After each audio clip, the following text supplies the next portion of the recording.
Sarah Wolfe, aged 47, was an accomplished illustrator and children's book author who cherished the art of drawing. Her serene life took a sharp turn on a seemingly ordinary day when her husband John unexpectedly presented her with a business card from a divorce lawyer. His approach was cold and abrupt, devoid of any typical greetings or concerns for her well-being. Instead, John nonchalantly proposed a divorce, suggesting that a wife who didn't contribute financially should pay him $1,000 a month in alimony. Standing beside him was Emily, Sarah's best friend, her arm entwined with John's, both sporting smug expressions. Unruffled, Sarah responded to John's declaration with a calmness that seemed to briefly take him aback. But he quickly resumed his composure, sharing a conspiratorial smile with Emily. This moment marked the beginning of a new chapter in Sarah's life, one where she found herself plotting a subtle revenge against the two people she had once loved and trusted the most. As she braced herself for the impending legal battles and personal betrayals, Sarah reminisced about the past, tracing back the origins of her relationship with John and Emily, and the bonds they had formed over the years. The revelation not only marked the collapse of her marriage but also set the stage for Sarah's transformation from a passive observer of her own life into a proactive architect of her destiny. The ensuing journey was filled with challenges and revelations, pushing Sarah to rediscover her strength and resilience in the face of betrayal. The foundation of Sarah, John, and Emily's relationship stretched back to their childhood, a triad built on deep bonds and shared memories. Sarah and John's marriage began when, surprisingly, John asked Sarah out as they were parting ways for different colleges after high school. She had secretly harbored feelings for him, though she believed his interests lay with Emily. With a bit of hesitation and after discussing it with Emily, Sarah accepted his proposal, unaware of the future complications this would entail. Emily had always been a complex character in their lives. Since their teenage years, she possessed a troubling pattern of attracting and discarding men, creating emotional turmoil around her. Despite these red flags, Emily remained a significant part of their lives, cherished yet often watched cautiously by both Sarah and John. 4 years into Sarah and John's marriage, Emily introduced George, her fiancé, into their circle. George was a well-mannered professional from a top-tier company who seamlessly blended into their group, bringing a new dynamic to their gatherings. The four of them would spend holidays together, embarking on trips and sharing experiences that seemed to strengthen their bond. However, the equilibrium began to shift when Emily became pregnant. Sarah and John, who had decided against having children of their own, found their lives taking an unexpected turn as John became increasingly involved in Emily's pregnancy. He stopped smoking at Emily's behest and began accompanying her to doctor's appointments, using his vacation days, much to Sarah's concern. Sarah warned John about overstepping boundaries, but he dismissed her concerns, arguing that he was merely supporting a lifelong friend in need. This rationalization did little to ease Sarah's growing unease, especially as John's behavior began to mirror that of an expectant father, rather than a supportive friend. Their disputes grew more frequent and intense, with John often snapping at Sarah for her lack of understanding and compassion. The marriage that had once been a source of strength and happiness for Sarah was now a battleground of conflicting priorities and loyalties. As Emily's due date approached, the tension reached a breaking point, revealing the cracks in what had seemed like a solid friendship and marriage. This chapter of Sarah's life was marked by confusion and betrayal, as she struggled to reconcile the man she loved with his inexplicable allegiance to Emily. The once harmonious relationship was now fraught with secrecy and lies, setting the stage for the unraveling of not just a marriage, but of lifelong friendships. Sarah, John, and Emily had shared a deep bond since their childhood, one that had evolved from innocent school days into complex adult relationships. Sarah had always been the creative spirit among them, nurturing a passion for drawing that eventually blossomed into a career as an illustrator and children's book author. Her artistic journey was paralleled by the intricacies of her personal life, particularly her relationships with John and Emily. John had been a constant presence in Sarah's life, a friend turned lover turned husband. Their transition from friends to a married couple seemed like a natural progression to those around them. Sarah recalled how John had proposed unexpectedly, thinking he was more interested in Emily, which made his romantic interest in her both surprising and delightful. Despite her initial doubts, fueled by Emily's notorious history with relationships, Sarah had accepted John's proposal, encouraged by Emily's apparent approval. Emily, for her part, was a vibrant but troubled soul. Her pattern of romantic entanglements, often involving men who became besotted only to be discarded, was well known within their circle. Her behavior had caused her parents much concern, which led John and Sarah to often feel more like guardians and friends, keeping a watchful eye on her despite her being an integral part of their lives. The dynamics within their trio took a significant turn when Emily met and introduced George to the group. George's entry brought a new dimension to their interactions. He was polite, engaging, and seemed genuinely interested in cultivating friendships with Sarah and John. Foursome began to spend more time together, celebrating holidays, taking trips, and creating memories that seemed to strengthen their bond. However, Emily's pregnancy marked the beginning of a shift in this dynamic. John's attentiveness to Emily intensified, something that Sarah initially dismissed as just another phase of their long friendship. But as John started rearranging his life around Emily's needs, Sarah felt a growing distance between them. It wasn't just the physical absence when John accompanied Emily to her appointments. It was his emotional withdrawal from Sarah that deepened the growing rift. Their child-free life choice, made mutually early in their marriage due to their love for freedom and travel, suddenly became a topic of contention. John's behavior seemed to suggest a longing for the path not taken, manifesting in his over-involvement with Emily's pregnancy. This involvement went beyond friendly support, blurring lines that Sarah had believed were clear. As Sarah pondered the changes in her marriage, she couldn't help but feel sidelined in her own life, watching as John played a quasi-paternal role in Emily's growing family. The situation was further complicated by Emily's seemingly manipulative tendencies, which Sarah had overlooked for years out of loyalty and affection. This chapter of their lives was marked by growing unease and resentment, setting the stage for future conflicts and revelations that would test the very foundation of their relationships. As the months rolled by after Emily's pregnancy announcement, the dynamics within Sarah's social circle began to alter subtly yet significantly. John's behavior, particularly his growing closeness with Emily, started casting long shadows over his marriage with Sarah. Initially, Sarah tried to view John's attentiveness to Emily as a manifestation of their lifelong friendship. The intimacy of their interactions soon began to breach the boundaries of platonic concern. John's transformation was gradual but undeniable. He quit smoking, a habit he had stubbornly clung to despite Sarah's mild protests, solely because Emily disliked the smell during her pregnancy. This change, though seemingly trivial, was symbolic of the shifting priorities John was exhibiting. His readiness to use his vacation days to drive Emily to her prenatal appointments further underscored a dedication that went beyond friendly support. Sarah's discomfort grew as John started integrating himself more into Emily's daily life. It was not just the doctor's visits. John seemed to be involved in every little decision regarding Emily's health and pregnancy, often discussing baby names, nursery themes, and even attending prenatal yoga classes with her. This over-involvement began to eat into the time and emotional energy that he once devoted to his relationship with Sarah. The tension at home escalated as John's preoccupation with Emily became the elephant in the room. Conversations between Sarah and John that once flowed easily now often turned into strained exchanges, filled with unspoken accusations and simmering resentments.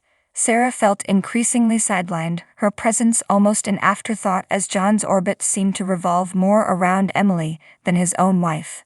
Sarah tried to voice her concerns, suggesting that perhaps Emily's husband George should be the one taking her to appointments and being by her side. However, John dismissed these suggestions, accusing Sarah of being unsympathetic and heartless towards their friend's needs. This dismissal hurt Sarah deeply, not just because of the words themselves, but because they reflected how much John had changed. how the man she knew and loved seemed to be slipping away from her grasp.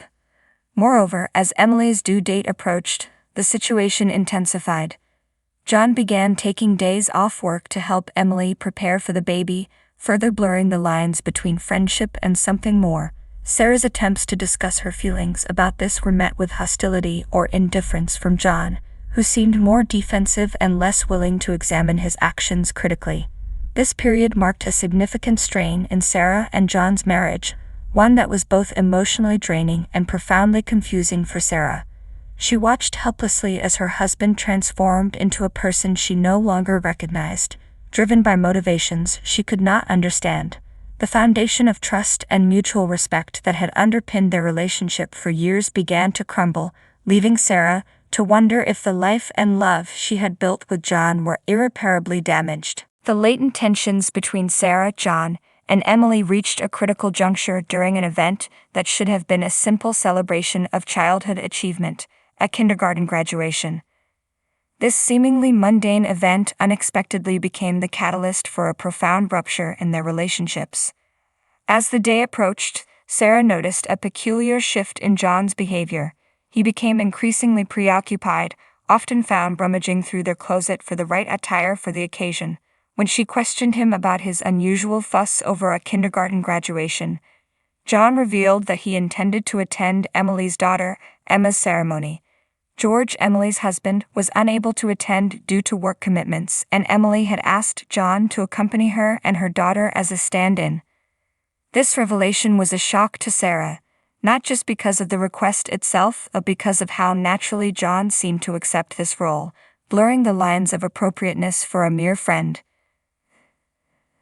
Thought of her husband attending a significant family milestone for another woman's child, especially under such intimate pretenses, was deeply unsettling to Sarah. She tried to voice her concerns, suggesting that it was inappropriate and that perhaps Emily should reconsider involving John so deeply in her family matters. John's reaction was defensive and dismissive. He accused Sarah of being unsupportive and overreactive. "You're heartless," he had retorted. "She's reaching out for help, and I'm just being a good friend." This exchange marked one of the few times Sarah and John raised their voices against each other, their home filled with a tension that was both new and deeply distressing.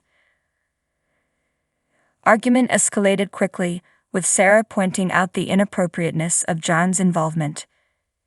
"It's almost like you're the father of the baby," she exclaimed in a moment of frustration. John's response was cold and cutting.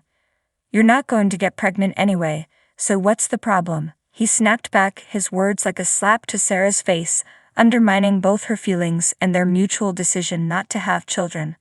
Feeling cornered and misunderstood, John ended the conversation abruptly, leaving Sarah alone with her thoughts and a growing sense of alienation. The next day, as John prepared to leave for the graduation, Sarah felt a mix of anger, betrayal, and sadness. This was not the man she married, not the life she had signed up for. The incident at the graduation was a public declaration of John's shifting loyalties, from his wife to another woman's family, a spectacle that Sarah could neither understand nor accept. In a last-ditch effort to salvage some dignity and perhaps to make Emily aware of the implications of her demands, Sarah called her. The conversation was brief and tense. Emily was dismissive, even secretive, hinting that she hadn't told George about the graduation being that day, and planned to inform him only afterward. This secrecy only added to Sarah's concerns, highlighting a deliberate deception that involved her husband. "I haven't told George about the kindergarten events so far," Emily confessed when pressed, her tone casual, as if the omission was a minor oversight rather than a calculated lie. This revelation left Sarah reeling. Wasn't just the graduation. John had been playing a paternal role without George's knowledge, attending events and stepping into a family portrait that he had no right to be a part of. The call ended abruptly, with Emily hanging up, leaving Sarah in a state of shock and dismay. That day, as Sarah watched John leave for the graduation, her heart heavy and her mind in turmoil, she realized that the cracks in their marriage had widened into chasms. The foundation on which they had built their life together was crumbling, and the man she thought she knew was becoming a stranger, his actions weaving a web of betrayal and deceit that was suffocating her. In the days that followed, Sarah grappled with the reality of her situation. The graduation ceremony incident was not just about a missed event, it was a symbol of everything that was going wrong in her life. Her marriage was not just under strain, it was under siege, attacked by the very people who were supposed to cherish and respect it. This incident served as the breaking point for Sarah, a stark realization that things had changed irrevocably. The trust and understanding that once defined her marriage to John were now replaced by secrecy and conflict, leading Sarah to question not just her relationship but her own values and decisions. As she pondered her next steps, the seeds of a plan began to form, one that would eventually lead her down a path of retribution and perhaps personal redemption. The undercurrents of tension and suspicion that had been building in Sarah's marriage finally culminated in a stark revelation. One fateful evening, Sarah discovered unmistakable evidence of John's infidelity, an affair with none other than her best friend Emily. The betrayal cut deep, not only because it involved her husband but also because it implicated a woman she had considered a sister. Sarah stumbled upon a series of text messages on John's phone, their tone intimate and their content unmistakable. The messages detailed plans, shared secrets, and expressions of affection that were clearly inappropriate for mere friends. Confronted with this undeniable proof, Sarah felt her world spin out of control. Her initial shock gave way to a simmering rage, compelling her to confront John. The confrontation was intense and emotional. Sarah demanded explanations, but John's responses were evasive and unsatisfactory, filled with excuses and attempts to downplay the situation. He insisted that what Sarah saw was out of context, pleading with her to understand his perspective. However, the betrayal was too profound, the hurt too deep for any excuses to hold weight. As the argument escalated, the depth of the deceit became painfully clear.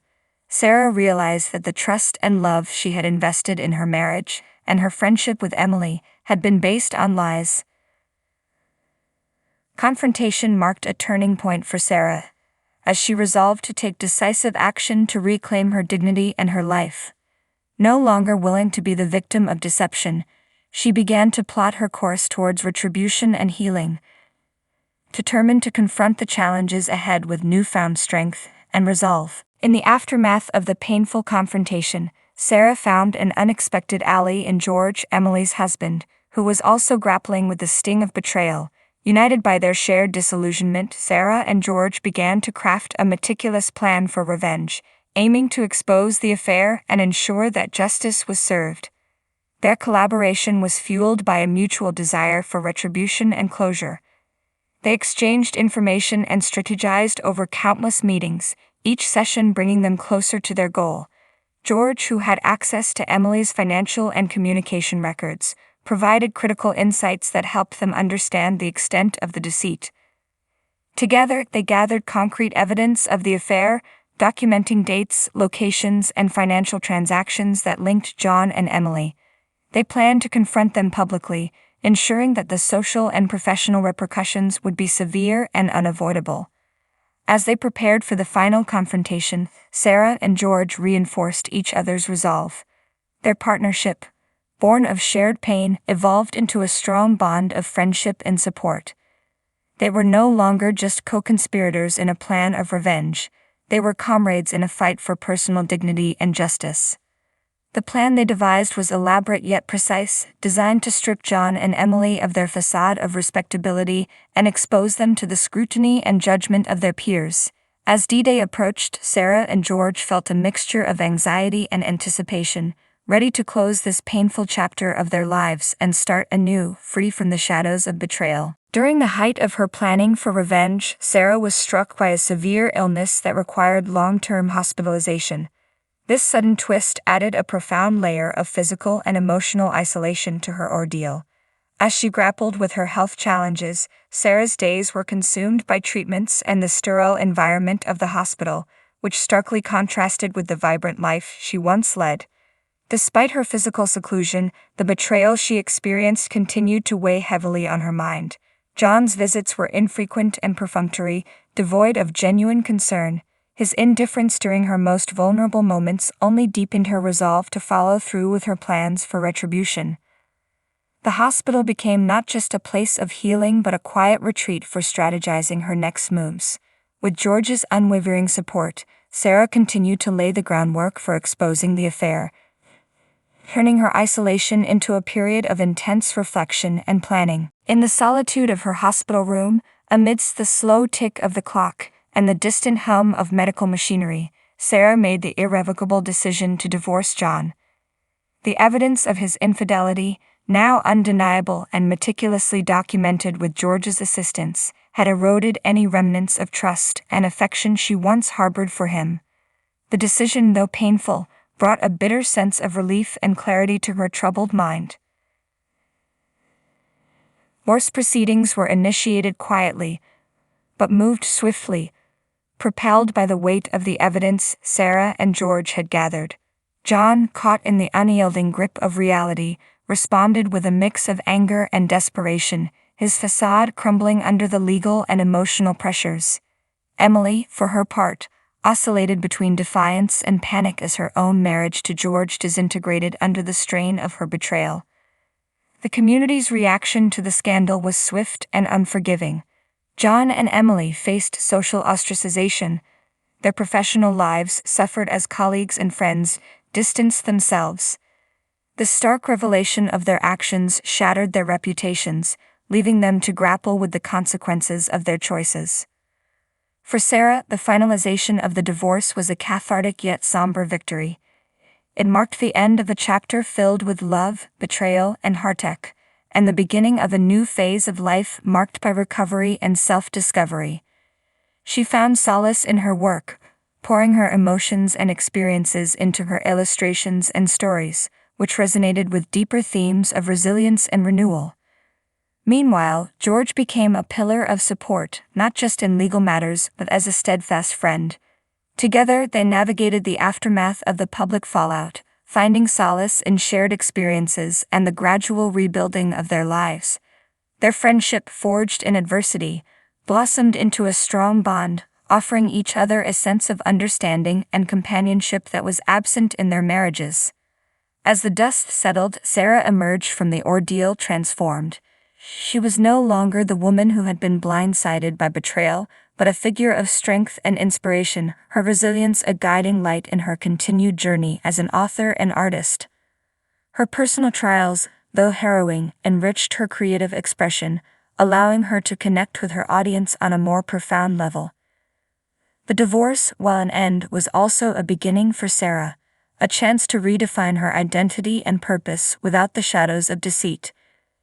It was a painful yet necessary step towards healing, and ultimately, towards a newfound independence and peace. With the divorce behind her and the betrayals laid bare, Sarah turned her attention toward healing, both physically and emotionally.